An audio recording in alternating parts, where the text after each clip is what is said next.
You Can't Handle the Heat. Booyaka Show. Welcome back to another episode of You Can't Handle the Heat.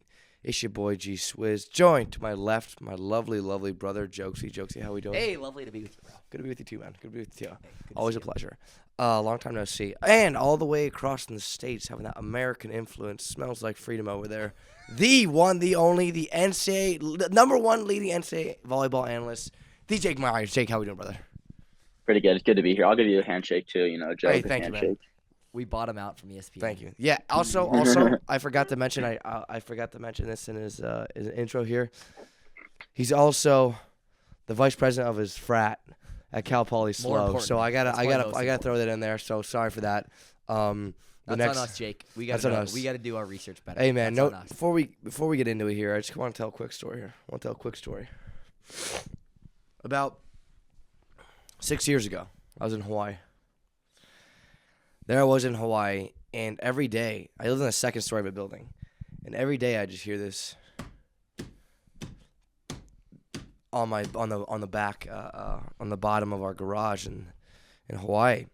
Here to here, I'd be like, "What the hell?" I'd go downstairs and I'd look down. I'd be like, "What the hell is down there?"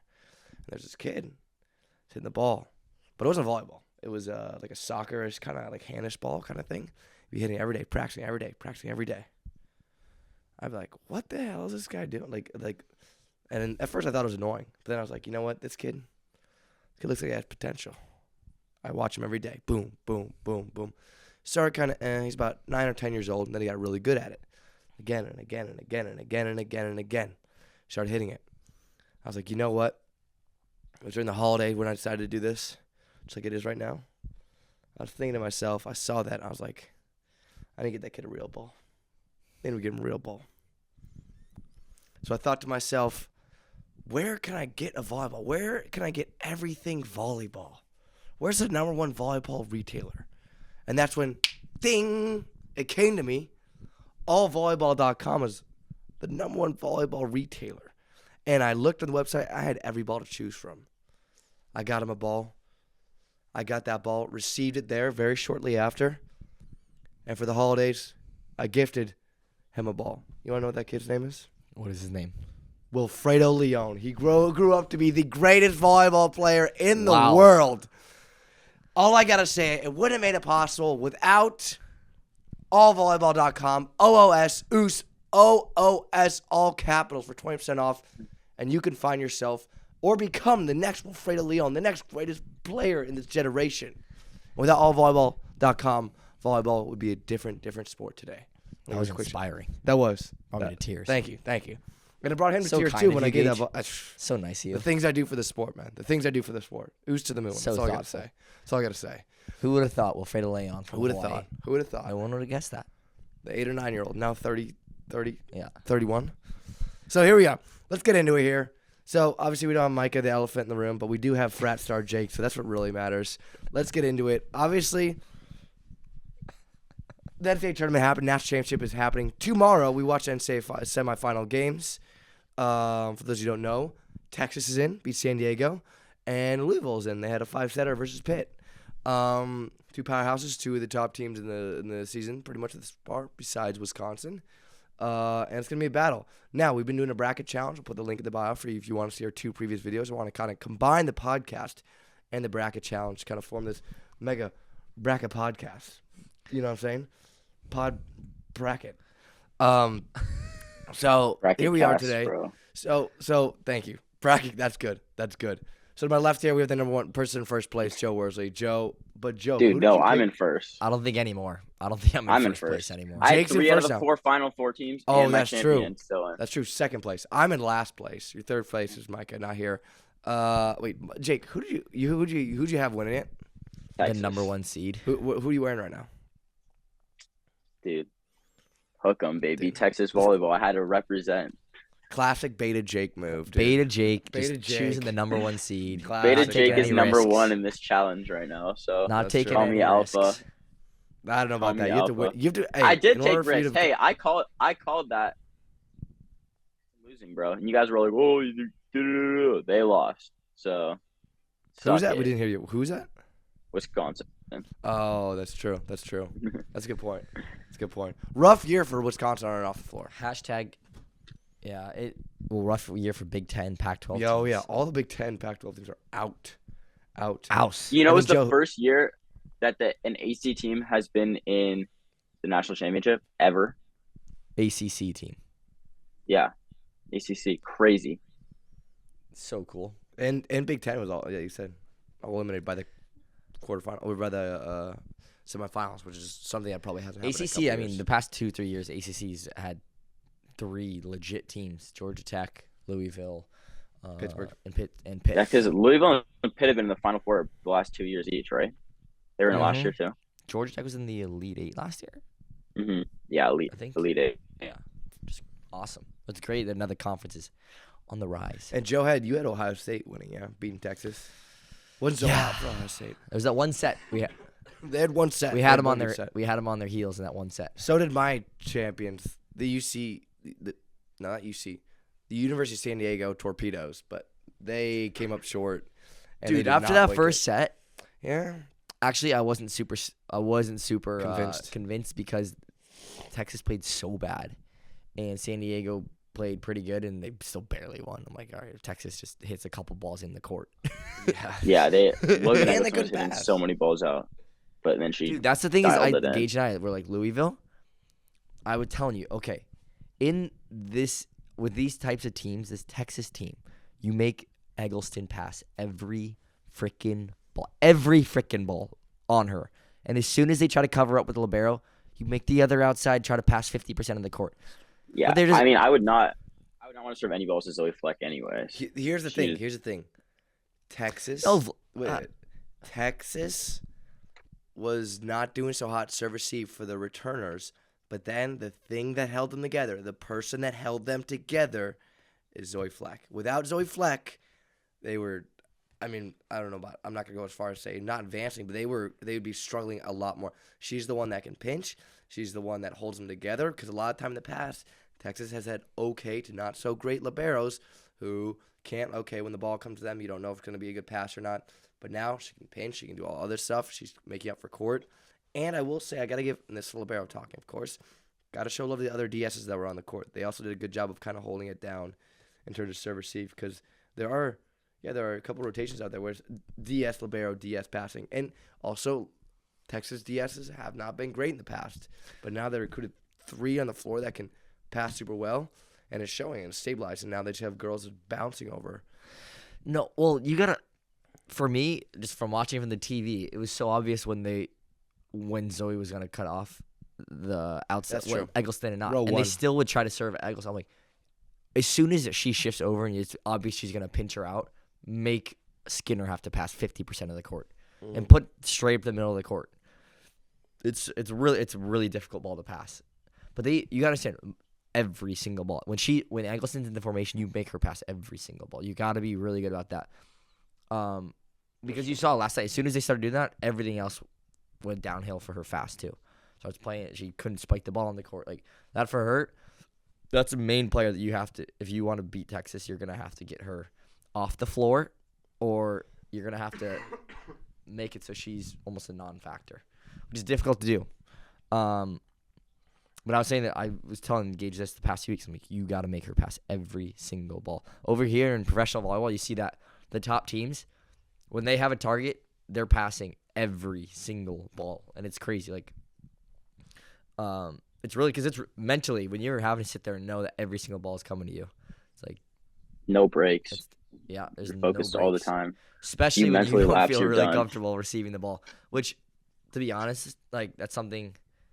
I think Eggleston's always she's there to score balls on the court, and she does a really good job of that. She's really physical, but you got to make her a little bit uncomfortable, and that's like. I mean, she's probably going to be coach, the ACA Player of the Year. Yeah. I mean, I hope she is, based on the year they've had and what she's done for the team. But I think watching the match last night, it's evident that there is a way to beat this team, but you have to be aggressive and you have to have the right game plan on it. You can't be slacking off. And that was the thing with San Diego is like they had so many opportunities, and they just give them away. You can't just hand over the ball against Texas. They're too physical. They got too many people who can score the ball. If you're giving away free ball, tips, roll shots in the middle of the court, you got to be aggressive. That one excuse me, forgot the outside for San Diego, Gage's favorite player, was just going after it. Or 15. In Texas, their blockers' hands were all over the place. Tool time. Yeah. And so there's a way to beat that team. I don't know if Louisville has the pieces to be able to do it. To be honest, I thought San Diego did. After the first, I'm like, for a second there, I'm like, they have kind of the right formula to be able to do it. They just weren't able to execute for that match. Then their top player couldn't pass. I mean, they were going after her, and she was struggling. And then, okay, let's say if past the 10-foot line. Okay, whatever. Texas is a great serving team. But you got to have power behind it. And the problem with that was pass off the net. Sometimes the set wasn't there. You know, the setter for the most part, she impressed me, but then sometimes I think she was... The opposite for San Diego, Frawley or something. Gage made a really good point. You have to understand what her arm swing is. She's a crossbody hitter. It's really difficult for those players to hit in area 4. Yeah. And they played her so much in position 1 or in rotation 1. They played her so much, and she doesn't have any power outside of her shoulder. And the setter continued to play. Impressively high swing, just no power to go behind it. There's a couple times they got stuck across her body. They got stuck in that rotation. But back to the national championship teams. San Diego's out. Louisville's going to have to be aggressive on the service line. That's how Texas has lost national championships before. They get broken down in reception. And it's harder than you never know. And Zoe, she's awesome and everything, but she's shown, too, this year that she break down when she has to take so much court. Because that's the thing is, like, as soon as you feel like you have to take a huge amount of court and you're not, and you yourself aren't feeling super great, that's gonna be kind of the tall order for Louisville. Is can they break them in reception? Yeah, and Louisville was a great serving team. They showed yesterday. I mean, in that 5th set, they had like 8 serves in a row. They went up like 11-1 in the first set or in the 5th set. Like, yeah, they were showing that they can serve the ball very well, get a lot of aces. Smaller. They're definitely smaller as well, too. But their middle is a ridiculous blocker. Forget her name, but she was just blocking everything yesterday. Super tall, lanky middle, just stuffing everything yesterday. I want to just go through really quickly matchup for matchup, position by positions. You know, setter, who's got sort of the advantage in each position. And see what your guys' thoughts are on that between Louisville and Texas, and kind of see who has the edge at the end of the day. Something to say? No, I was just going to start. I was just thinking. Start the setter position. All right, start the setter. It's the most important position. I like Louisville setter better. She plays really good defense. Really good defense. Well, shout out Louisville setter from USC, Coach Brad Keller. This is her first year running the offense. I think, to be honest, from watching both setters, I think it's a pretty even matchup, and I would be right in the middle. I think that's just kind of a 50-50 split to me. I think I split it 50-50. Neither of them are, to me, I don't think either of them are going to make a difference of who wins this match. No. I mean, it's going to be just come down to service even hitting. I agree with Joe. I think the Louisville kind of the setter I'd rather have. I mean, she seems like a really smart setter, and I don't know, like, no disrespect to Sage, but like with Texas, it's like you got the weapons. You can kind of just put the ball up there, and they're gonna put it away. Yeah. Okay. I'm gonna stay in the middle. I'm split 50-50 on that.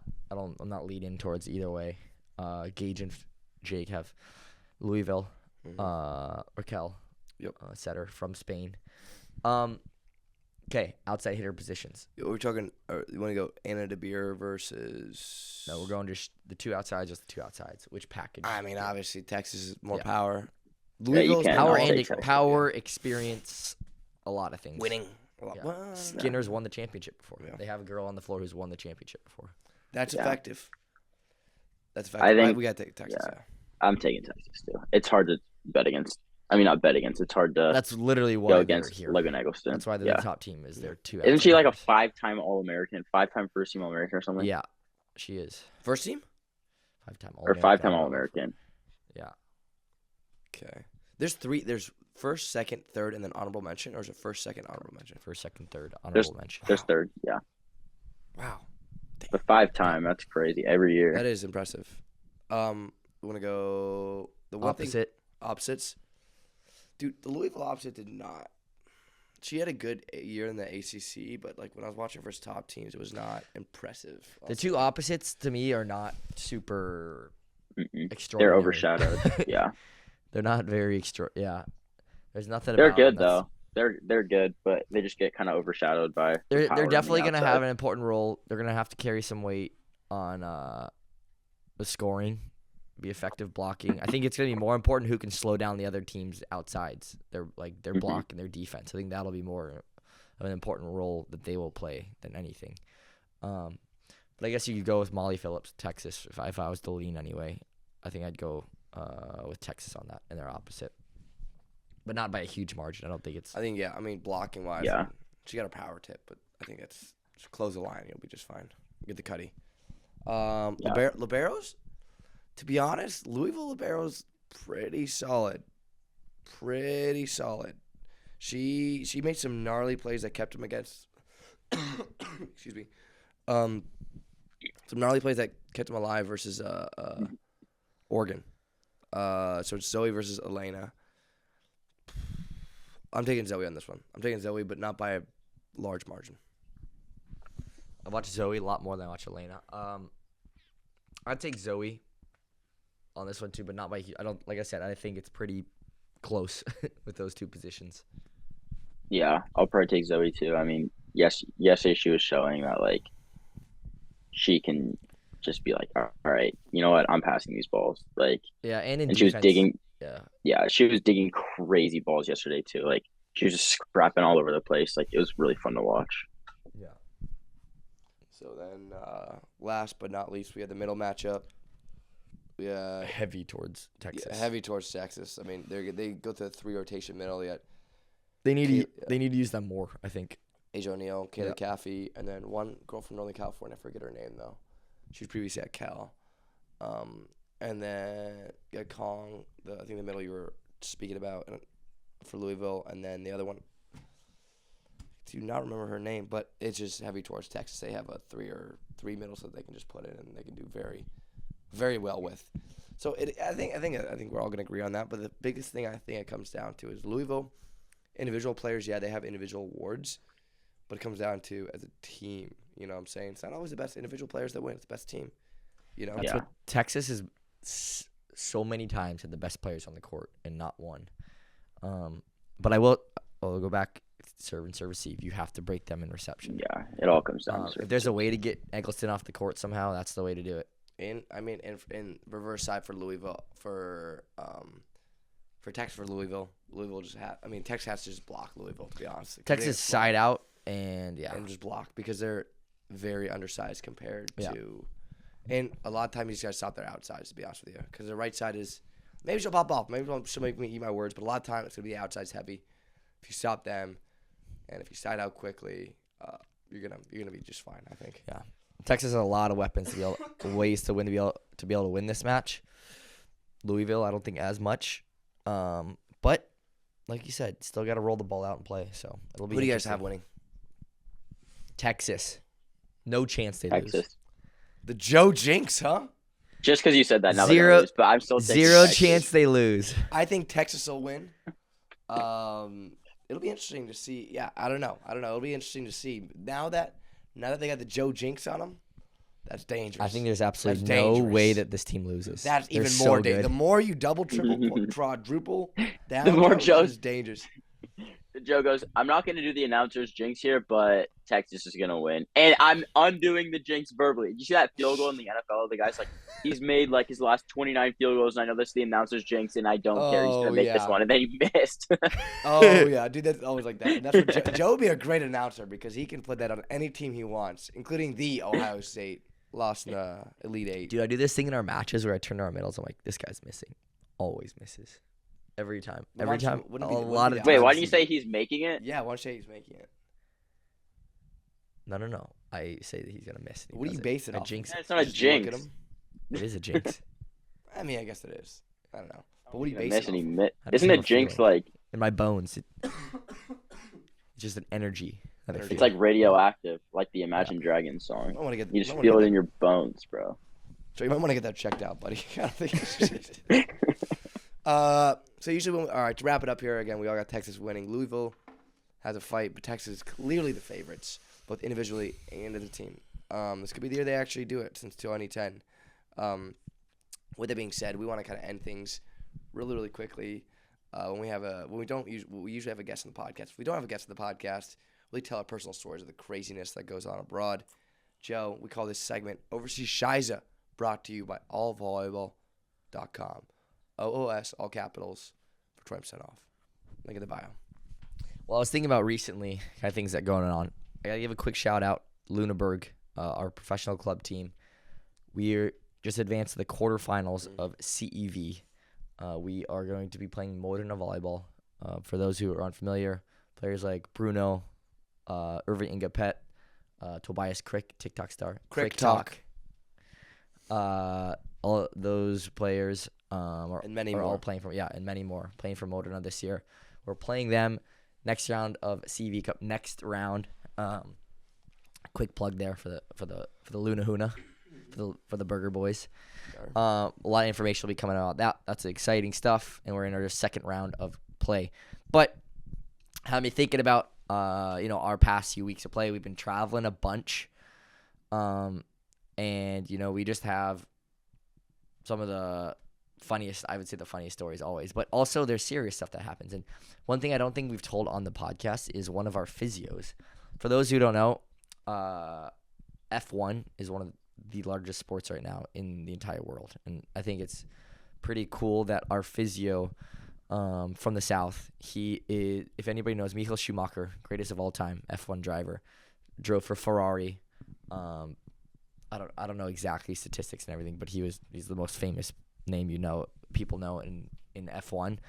And our physio was his personal assistant for F1 through his prime time before his accident. And he's our first physio, and so we literally get to work with Michael Schumacher's personal physio on a pretty consistent basis, which I think is pretty cool. But also on our trips, people don't realize over here there's no flights, there's nothing. When we go down to the south of Germany, we take 12-hour bus rides each way, and but this year we got smart and we have a flat screen TV we set up on the bus with an Xbox. We have FIFA tournaments. It's not we literally take duct tape. We take a flat screen TV. We put it on two heads, right, of the seats. We duct tape it there. Set up the Xbox. It's kind of not a janky setup, but it's decent. But as Joe said, you're literally on this bus for 11, 12 hours one way at times. So, for example, let's say you play a match, right, we're in the north, in the south or something like that. And usually, a decent trip for us, 3 hours on a bus. A normal trip is 5 to 6 hours. Okay, let's say we're going down to the south, though. You're literally playing a match at 7 or 8, and the match, depending around 10 or 11, you're back on the bus, driving at 11:30. You're getting back in your hometown by 7, 8 a.m. 7, 8 a.m. I wake up, and people are going to school. We're arriving when people are going to school, and then you have, maybe you have that day off, and the next day, wake up, go again, maybe have 1 or 2 days. Double session. Exactly, double session. On the road again. But we love it as long as you have a good time. And some keys to that, something I just learned, bring a pillow, and then also choose a good seat. People like Joe here, the experienced veteran here, the savvy veteran that he is, he brings a bed. Everyone has a bed, a portable bed that they put in because they have an entire row. So you're sleeping the entire time. For me, I don't have an entire row. I have a half a row. My first year, didn't get the greatest seat. So I'm literally laying on the ground and having people stomp over me to go to the bathroom because I'm right next to the bathroom on the bus. So I'm laying on the ground on this with my bed pillow. I probably got to clean it. I haven't washed it yet since using it for the bus. And so I'm using my jacket as a blanket and whatnot. And basically, yeah, I mean that's just the pro life that we love it. Now when we go play Modena, we will be flying when you're going out of country for the most part, except for very, very, because Europe is very connected. But for the most part, you're gonna be flying to a lot of these countries to play a lot of these games, and it's really, really cool. It's really, really cool. Have we told people about our real job with the club, though? Yes. Also, well, I want people. Guess what? So we just played our game to kind of to go into mode to play Modena now and to advance to the next round. We vlogged it. I want people to go watch it. It'll release the next week and a half here. Micah also was in Berlin the same time we were in Berlin. We were in the same place, but we had to leave when he was going because it was a team function. You can't really stay, and we had stuff the next day. And he just won, and he'll be in the next round of Champions League as long as he has one more major win at home. And he'll be, which is Champions League, it's like the top 8 teams in the world. So he'll be facing a lot of those people. And we've vlogged it, so that vlog will be coming out soon. We'll tell him about the GM another time, though, or the equipment manager another time. It's in the vlog. Go check out the vlog to see our true job. Yes, we are professional volleyball players. Our contract is not really for professional volleyball. Yeah, it's with another thing. It's not. You got to check out the vlog to see. Check out the vlog. With that being said, guys, just want to give a quick shout out for you guys around this holiday time. Again, the best thing to give a volleyball lover is more volleyball. Give them more stuff they can do. Anything. All things. Literally anything. You want. Guaranteed to be under the tree, by the way. Exactly. A lot of people are talking about, oh, I don't have this, I don't have that. I don't have a team to play with. Because volleyball, unfortunately, it is a team sport. So a lot of time you do need someone around you to help you get reps. There are devices for that nowadays, and all volleyball has them. OS capital OOS. We're paying you. We're paying you. We're literally paying you to go there. To go get Chris's presents. Congratulations. Merry Christmas from Out of System. Happy holidays from Jake, the vice president for his frat. Now, with that being said, just remember, King of the Heat, goddamn kitchen. This has been another episode presented by Out of System.